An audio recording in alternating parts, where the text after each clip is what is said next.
నడవడం కంపల్సరీ మధ్యలో ఖచ్చితంగా ఉండాలి అండి. ఏదైనా కానివ్వండి, సిట్టింగ్ పొజిషన్ కానివ్వండి, స్టాండింగ్ పొజిషన్‌లో కానివ్వండి, కంటిన్యూస్‌లీ ఉండకూడదు. ఒకటి మెయిన్. ఈ కంటిన్యూస్‌గా ఉన్నటువంటి టైంలో మనం చూస్తే టీచర్స్ కానీ, లేదంటే సివిల్ ఇంజినీర్స్ కానీ, వాళ్ళు డౌన్‌గా ఉంది, అప్ అండ్ డౌన్‌లో నుంచున్నాము, ఎలా నుంచున్నాము అనేది కూడా చూసుకోరు. అలానే కంటిన్యూగా ఒక హిప్‌ని వదిలేస్తారు బటక్‌ని. ఇంకొక హిప్ మీద వాళ్ళు మొత్తం ఓవరాల్ వెయిట్‌ని పెట్టేసుకొని కూర్చుంటారు. అలాగే మనం సాఫ్ట్వేర్ ఎంప్లాయీస్ని చూస్తే కనుక ఇలా కూర్చుని చేసేటప్పుడు లెగ్ పొజిషన్ ఇలా స్ట్రైట్ ఉండాలి. ఈ విధంగా కాకుండా లెగ్స్ డౌన్కి ఉంటాయి కొంతమందివి, లేదంటే చైర్ అనేది కంఫర్ట్లో ఉండదు. ఈ చైర్ కంఫర్ట్లో లేకపోవడం వలన కూడా ఈ పోస్టర్ ఏదైతే ఉందో మన యొక్క బాడీ వెయిట్ సమానంగా మన యొక్క బటక్స్ మీద పడకపోవడం వలన స్లోలీ మనకి డ్యామేజ్ అప్పటికప్పుడు తెలియదు, కానీ లాంగ్ రన్లో ఈ యొక్క డ్యామేజ్ తెలుస్తుంది. శాక్రం మీద మనకి వెయిట్ అనేది కరెక్ట్గా ఇలా పడిపోయి మన ఓవరాల్ వెయిట్ అనేది పడి, అలాగే లంబార్ దగ్గర కూడా స్లోగా పెయిన్ అనేది స్టార్ట్ అయిపోతూ ఉంటుంది. Main sitting and standing position very important.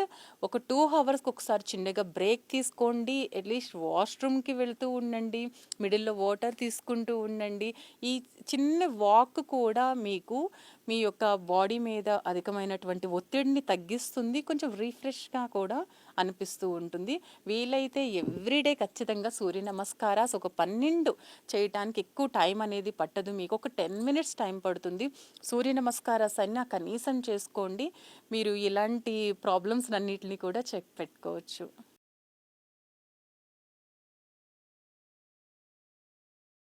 Mental stress దగ్గరకి వచ్చేటప్పటికి సార్, ఈ రోజుల్లో ఏమైపోయిందంటే చిన్నపిల్లల నుంచి పెద్దవాళ్ళు కూడా మీరు అడిగితే చాలామంది చెప్పేటువంటి ఆన్సర్ ఏంటంటే నాకు చాలా స్ట్రెస్ ఉంది అనేసి. చిన్న పాయింట్ దగ్గర నుంచి పెద్ద పాయింట్ వరకు దేనికి ఎలా రియాక్ట్ అవ్వాలి, ఎంత రియాక్ట్ అవ్వాలి, మన యొక్క ఎమోషన్స్ని మనం ఎంత కంట్రోల్లో ఉంచుకోవాలి అనేది చాలా చాలా ఇంపార్టెంట్. చాలా చిన్న పాయింట్గా నాకు అనిపించే విషయం మీకు పెద్ద పాయింట్గా అనిపించవచ్చు. సో దీన్ని కొంతమంది డిస్కస్ చేసి ఓవర్కమ్ చేసుకుంటారు, ఫ్యామిలీ సపోర్ట్ తీసుకుంటారు, హస్బెండ్ సపోర్ట్ తీసుకుంటారు. కానీ కొంతమంది వాళ్ళే ఉంచేసుకుంటూ ఉంటారు. ఇలా వీళ్ళు ఈ విధంగా మానసికమైనటువంటి స్ట్రెస్ ఓవరాల్గా ఏమైపోతుందంటే మన యొక్క హెల్త్ మీద పడిపోతుంది. ఈ స్ట్రెస్ అనేది అక్కడ ఉండదండి, ఊరుకునే ఉండదు. ఇది మన యొక్క హార్మోన్స్ మీద పడుతుంది.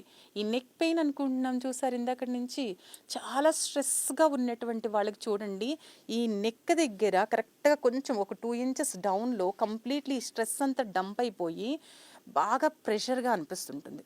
కొంతమందికి షోల్డర్స్ మీద చాలా ఓవర్ ప్రెషర్గా అనిపించేసి చెప్తారు కదా, బాధ్యతలన్నీ మన షోల్డర్ పైన ఉన్నాయనేసి. ఆ విధంగా స్ట్రెస్ఫుల్గా ఉంటారు. కొంతమందికి యూరిన్ ఇన్ఫెక్షన్ వచ్చేస్తుంది, డైజెస్ట్ అవ్వదు, నిద్ర పట్టదు, రకరకాలైనటువంటి ప్రాబ్లమ్స్ ఉంటూ ఉంటాయి. నేను చెప్పేది ఏంటంటే ఎవ్రీడే ఒక హాఫ్ అన్ అవర్ యోగ సాధన స్టార్ట్ చేసి చూడండి. ఇప్పుడే మ్యాట్ తీసుకోండి, యోగ సాధన స్టార్ట్ చేసి చూడండి. మీ యొక్క జర్నీలో, మీ యొక్క లైఫ్లో ఎంత కాన్ఫిడెంట్గా ఉంటారు, అలాగే మెంటల్ ప్రెషర్ అనేది ఎంత తగ్గుతుంది, మీ యొక్క ఎమోషన్స్ని మీరు ఎలా అయితే హ్యాండిల్ చేసుకోగలుగుతారో మీరు వితిన్ 1 మంత్లో మీరు ఈ యొక్క చేంజ్ని చూడగలుగుతారు.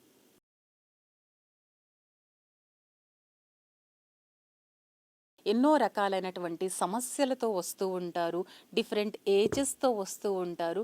కానీ ప్రతి ఒక్కరికి కూడా టైం ఉన్నా టైం లేకపోయినా ఒక్క 5 మినిట్స్ కొంచెం మీ సెల్ఫ్తో మీరు టైంని స్పెండ్ చేసుకుని ఇలా deep breathe in breathe out కొంచెం బ్రీతింగ్ టెక్నిక్ని యూస్ చేసుకోండి.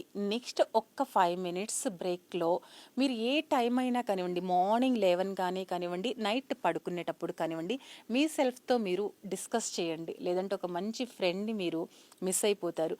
మీకన్నా మీ గురించి ఎవరికీ తెలియదు. సో మార్నింగ్ 11 కానీ నా యొక్క ఈరోజు షెడ్యూల్స్ ఏమున్నాయి, అసలు ఏంటి, ఎలా అయితే నేను వీటిని షెడ్యూల్ చేసుకోవాలి అని సతమతం అవ్వకుండా జస్ట్ కళ్ళు మూసుకుని మీరు కనుక చేసేటువంటి ఈ మెడిటేషన్ ధ్యానం ఏదైతే ఉంటుందో ఆ ధారణ స్థితిలో ఆలోచన తరంగాలలో మీకు ఏవైతే కనుక అన్నెసెసరీ ఉన్నాయి, ఏవైతే నెససరీగా ఉన్నాయో ఆ ప్యాటర్న్ అంతా కూడా మీ యొక్క మైండే వాటిని సెట్ చేసి ఇచ్చేస్తుంది. సో ఈజీగా మీరు మీ యొక్క డేని హ్యాపీగా స్పెండ్ చేయడానికి ఉపయోగకరంగా ఉంటుంది.